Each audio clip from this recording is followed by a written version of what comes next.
Good morning.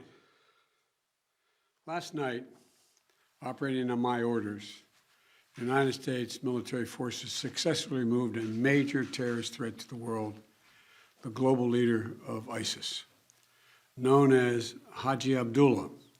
He took over as leader of ISIS in 2019 after the United States counterterrorism operation killed al-Baghdadi. Since then, ISIS has directed terrorist operations targeting Americans, our allies and our partners, and countless civilians in the Middle East, Africa, and in South Asia.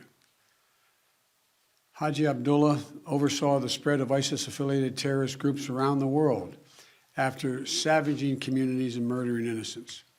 He was responsible for the recent brutal attack on a prison in northeast Syria holding ISIS fighters, which was swiftly addressed by our brave partners in the Syrian Democratic Forces. He was the driving force behind the genocide of the Yazidi people in northwestern Iraq in 2014. We all remember the gut-wrenching stories, mass slaughters that wiped out entire villages, thousands of women and young girls sold into slavery, rape used as a weapon of war. And thanks to the bravery of our troops, this horrible terrorist leader is no more. Our forces carried out the operation with their signature preparation and precision, and I directed the Department of Defense to take every precaution possible to minimize civilian casualties. Knowing that this terrorist had chosen to surround himself with families, including children, we made a choice to pursue a special forces raid at a much greater risk than to our own people, rather than targeting him with an airstrike. We made this choice to minimize civilian casualties.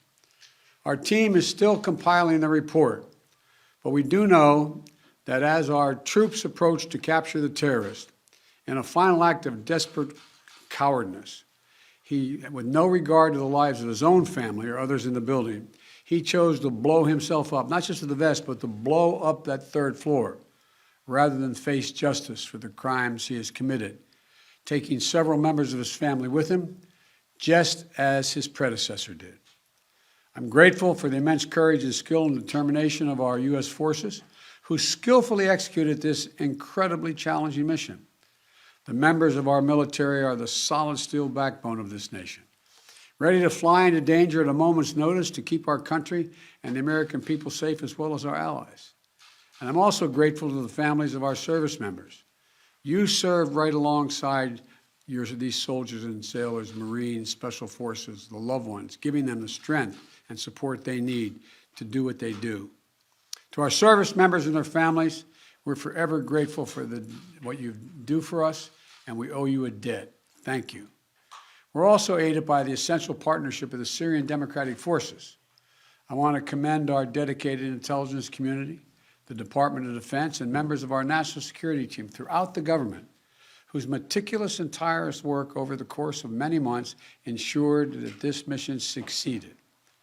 This operation is testament to America's reach and capability to take out terrorist threats no matter where they try to hide anywhere in the world. I'm determined to protect the American people from terrorist threats, and I'll take decisive action to protect this country. And we'll continue working with our close allies and partners, the Syrian Democratic Forces, the Iraqi security forces, including the Kurdish Peshmerga, and more than 80 members of the global coalition to keep pressure on ISIS to protect our homeland. We remain vigilant. We remain prepared. Last night's operation took a major terrorist leader off the battlefield, and it sent a strong message to terrorists around the world. We will come after you and find you.